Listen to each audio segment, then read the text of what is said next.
दोस्तों बहुत ही बड़ी खबर निकल कर आ चुका है भोजपुरी इंडस्ट्री से और साथ में आपको बताऊंगा कि खेसारी लाल यादव के हिट मैनेजर जो कहे जाते थे विवेक सिंह भी इस समय दर्शकों पर जो भोजपुरी ऑडियंस है उस पर काफ़ी भड़के हुए हैं। क्या बोले हैं आइए इसके वीडियो में बात करेंगे। उससे पहले एक छोटा सा रिक्वेस्ट कि चैनल को जरूर सब्सक्राइब कर लीजिए दोस्तों, ऐसे ही आप लोगों को न्यूज़ मिलते रहेगा। मैं हूँ रविंद्र और आप लोग देख रहे हैं रविंद्र टाइम्स। विवेक सिंह एक ऐसा नाम इस समय विलुप्त के कगार पर है, लेकिन इनका नाम खेसारी लाल यादव से जुड़ा था तो आगे भी जुड़ा ही है और नाम बना हुआ है तो सब लोग जान भी रहे हैं। लेकिन एक खबर निकल कर आया है कि ये काफ़ी भड़क चुके हैं भोजपुरी इंडस्ट्री में, लिखे हैं अपने सोशल मीडिया हैंडल से और बहुत ही तगड़ा गुस्साए हुए भरे हुए से लिखे हैं। तो वहाँ पर जो लिखे हैं आप लोग देख लीजिए।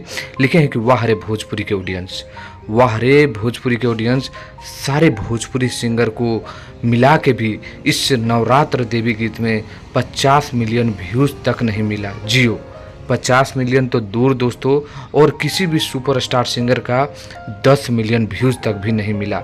यानी इनका कहने का मतलब एक ही था कि ओवरऑल पूरे भोजपुरी इंडस्ट्री के सभी मिला के इस नवरात्र में 50 मिलियन भी व्यूज नहीं दे सके, जबकि एक सिंगर अकेला 10 मिलियन भी व्यूज नहीं ला सका। और आपको चाहिए साफ सुथरा गाने।